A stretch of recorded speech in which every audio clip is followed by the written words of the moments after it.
तो गाइस आज से एक और एनिमे सीरीज को स्टार्ट करने वाले हैं। तो देखो यार, थोड़ी सी मेरी तबीयत खराब है इसलिए वॉइस में चेंज लग रहा होगा यार, उस पर ध्यान मत देना। एपिसोड स्टार्ट होता है, हम लोग एक लड़के को देखते हैं जो शीशे के सामने खड़ा होकर अपने आप को इंट्रोड्यूस करते हुए बोलता है, मेरा नाम डूबीसिन आराजीन है, मुझे म्यूजिक पसंद है और मैं बैंड बेस में गिटार बजाता हूँ। आजकल सिंगल हूँ, क्या तुम मेरे से दोस्ती करना चाहोगी? मतलब खुद के बोल रहा है यार। पीछे से कोई आवाज देते हुए बोलता है, अरे आराजीन तुम्हारा जुजुत्सु तैयार है। आराजीन उस औरत को जो पीछे से आवाज दे रही थी उसे चिल्लाते हुए बोलता है, मैंने तुम्हें कितनी बार कहा मुझे नाश्ते में केजू नहीं पसंद है। फिर सीन चेंज होकर हम लोग एक टेम्पल के अंदर देखते हैं जिसके अंदर दो लोग नशे में टेम्पल के अंदर आराम कर रहे थे फुल मस्ती में। इनमें से एक बंदा अपने सिर को पकड़ते हुए बोलता है दूसरे से, लगता है कुछ ज्यादा ही हो गया, कल कुछ ज्यादा ही शॉट मार लिया।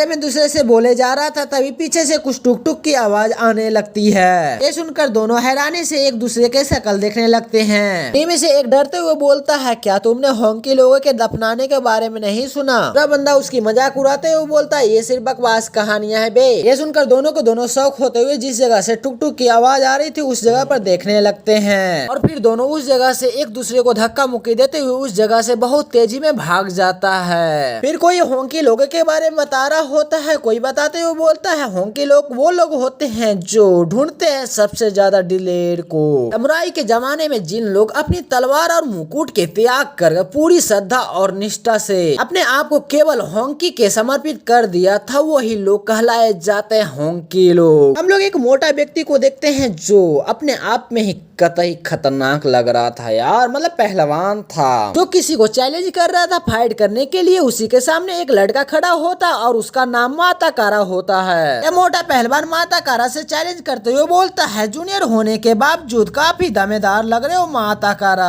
माता कारा शांत होकर उस मोटे पहलवान के सामने खड़ा होता है बट उसके फेस पर कोई भी डर का भाव नहीं होता। इस जगह पर से सीन चेंज होकर हम लोग टीचर और आराजीन को देखते हैं जो टीचर उन लोगों का फाइट के बारे में बताते हुए बोलते हैं, देखो ऐसा है कि हमारे स्कूल में नाटोकाया और साकुमा स्क्वाड के बीच सबसे ऊपर आने के लिए हमेशा मुकाबला होता ही रहता है। आराजीन खिड़की से नीचे की ओर देखता है जहाँ पर माता कारा और उस मोटे पहलवान के बीच फाइट हो रहा था, कभी वो मार रहा था कभी ये मार रहा था, के बीच लगातारी चल रहा था। ये देखकर आराजीन थोड़ी सी मायूस हो जाता है। टीचर आराजीन से घबराते हुए बोलते हैं, लेकिन मुझे ऐसा लग रहा है कि तुम्हें इस सब चीजों से फर्क नहीं पड़ता।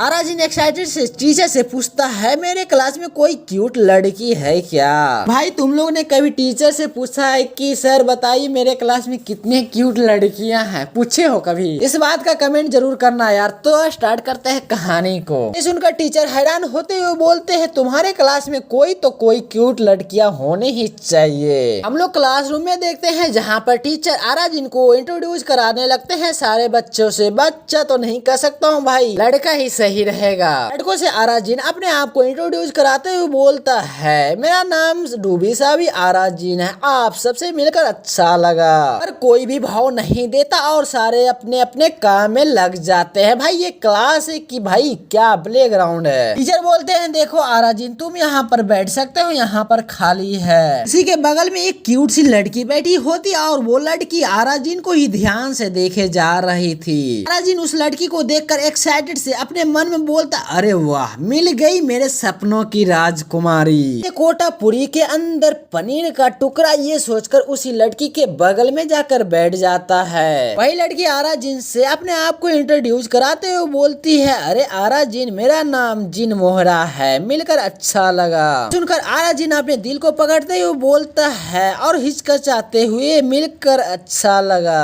अगर हमारी शादी होती है तो मैं उसका नाम दे दूंगा जिन आराजीन। एक मिनट रुको, इसका सीधा पढ़ो या उल्टा पढ़ो, नाम तो सेम ही है। तो अपने मन में एक खौफनाक हंसी हंसने लगता है। तो आराजीन के पीछे दो स्टूडेंट को देखते हैं, वो दोनों आराजीन को ही देखे जा रहे थे काफी देर से। और नीचे माता कारा उस पहलवान को मार मार के जमीन पर सुला दिया था और उस पहलवान के पास आकर माता कारा स्माइल देकर उस जगह से निकल जाता है। फिर हम लोग स्कूल के अंदर देखते हैं, जिन मोहरा आराजीन के टेबल के नीचे आकर बैठ जाती है और बोलती है, तुम्हारा घर किस तरफ है? अगर एक ही तरफ है तो फिर क्या हम लोग साथ में चल सकते हैं? ये सुनकर आराजीन शर्माते हुए फनी अंदाज में अपने सिर को हाँ में हिलाने लगता है जैसे कुत्ते की तरह।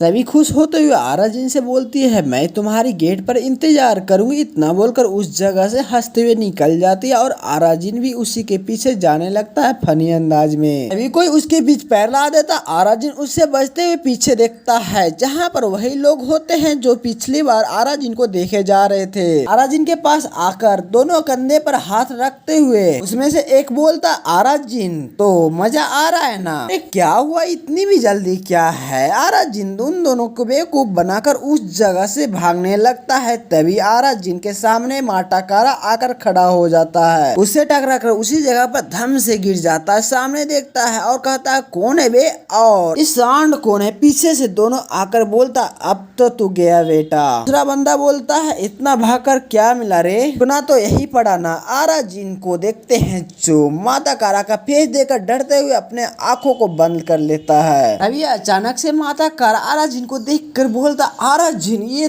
तो सच में आरा जिन हो ना? आरा जिन कार्टून सी शक्ल बनाते हुए बोलता है और तुम कौन हो भाई? माटाकारा से आरा जिन कार्टून सी शक्ल बनाते हुए बोलता और तुम कौन हो भाई? माटाकारा आरा जिन को उठाते हुए बोलता है काफी वक्त हो गया, 5 साल हो गए, क्या तुम यहाँ वापस रहने आए हो? माटाकारा दोनों बंदे से आरा जिन का इंट्रोड्यूस कराने लगता है और आरा जिन उस जगह से शांत और बिना डरे उस जगह से जाने लगता है। देखकर माटाकारा और दोनों बंदे शौक हो जाते हैं और आरा जिन उस जगह से निकलकर फुल स्पीड में भागते हुए बोलता है ये क्या मुसीबत है, इससे मिलना जरूरी था क्या? ये शहर बहुत पनौती है पर वो सब सोचने का वक्त नहीं है। बाहर आकर आसपास देखने लगता है पर जिन मोहरा नहीं दिखती। यहाँ पर ना देखकर उदास हो जाता। हम लोग एक रेस्टोरेंट के अंदर देखते हैं जहाँ पर वही अभी खाने को देखकर अपनी लाट टपका रहा था, उसी के सामने वही औरत जो सुबह सुबह आरा जिन पर चिल्ला रही थी, उन दोनों के सामने खाना रखते हुए बोलते ये तुम्हारे लिए। इतना बोलती ही है दोनों अचानक उस पर खाने पर टूट पड़ता है। आरा जिन स्टोर के अंदर आते हुए बोलता है मैं आ गई। इतना बोलकर अपनी रूम की तरफ जाने लगता है। सॉरी गाइज, ये आंटी जी जानते हो इस